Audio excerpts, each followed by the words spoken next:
Hey, what's up everyone? This is your friend Sanjay here, and in this video we are going to understand time of ascent and time of descent in a projectile motion. So friends, this is a basic structure, what we say trajectory of a projectile motion, and in the last video we already understood that this trajectory is nothing but parabolic in nature.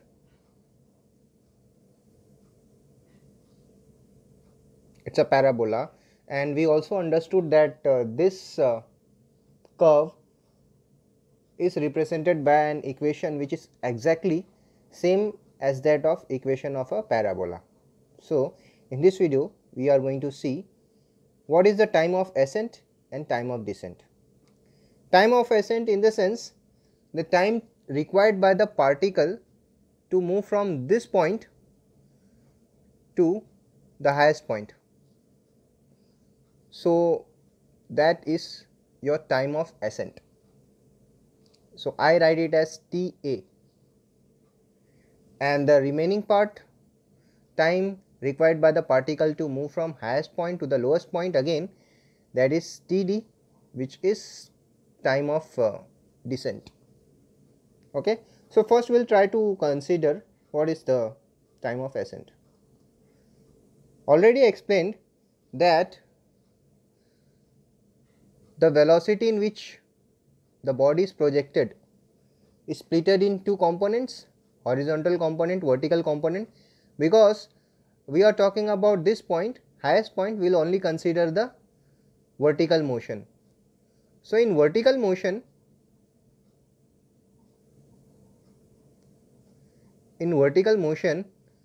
the velocity is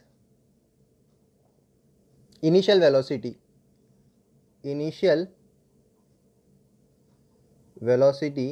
is definitely u sine theta. Alright. So as per your Newton's first equation of motion, which says that v is equals to u plus at, if I consider vertical motion, I will be writing v as u plus at. That means my v, now v is final velocity, and at this point from here to here, this point is initial velocity, and at this point the velocity is final, and here the body is at rest. We all know at this point the body is at rest, so my final velocity is 0 and initial velocity already written as u sine theta. Okay,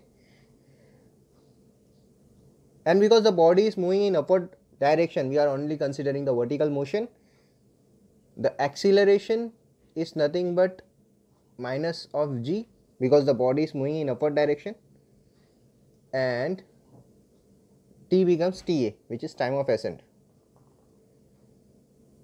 So solving this further, we will get g times Ta is equals to u sine theta.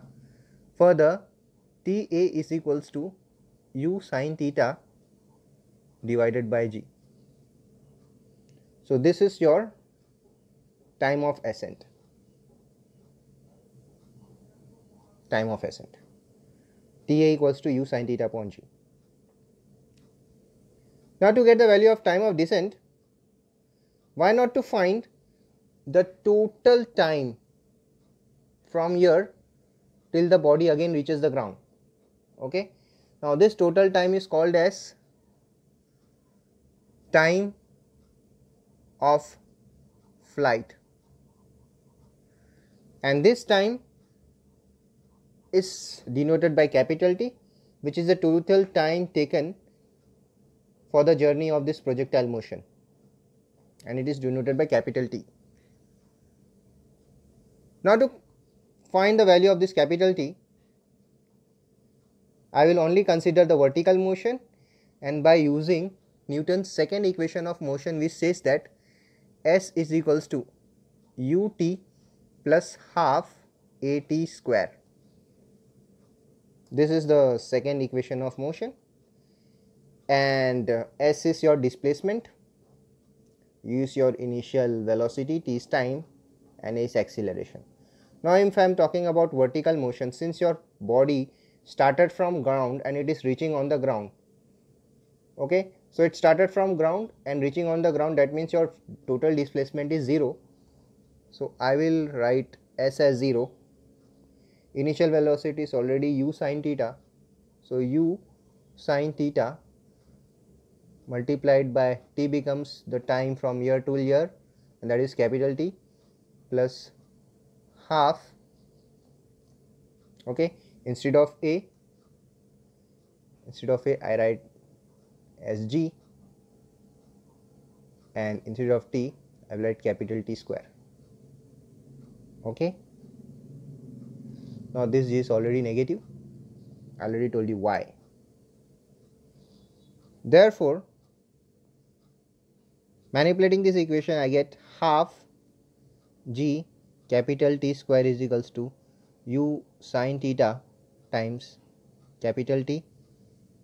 Alright, so this t and this t will get cancelled, and my t is now u sin theta upon g times 2. Okay, so this is nothing but my time of flight, which means the total time taken by the journey. Okay, now because I know what is time of ascent, I know what is the total time, it is very easy for me to get the time of descent. So it is actually Ta plus dt is total t. T is time of ascent, T is time of descent, and that is my total T, that is time of flight. So substituting the values, I get Td as T minus Ta, which is 2u sin theta upon g minus u sin theta upon g. So my time of descent is also u sin theta upon g. Okay, so from this expression, from this equation and this equation, it is very much clear that whatever time the particle takes to move from ground to the highest point, the same is the time it will take to come from highest point to the ground. That means my time of ascent is same as time of descent. Hope you understood the video. Thank you.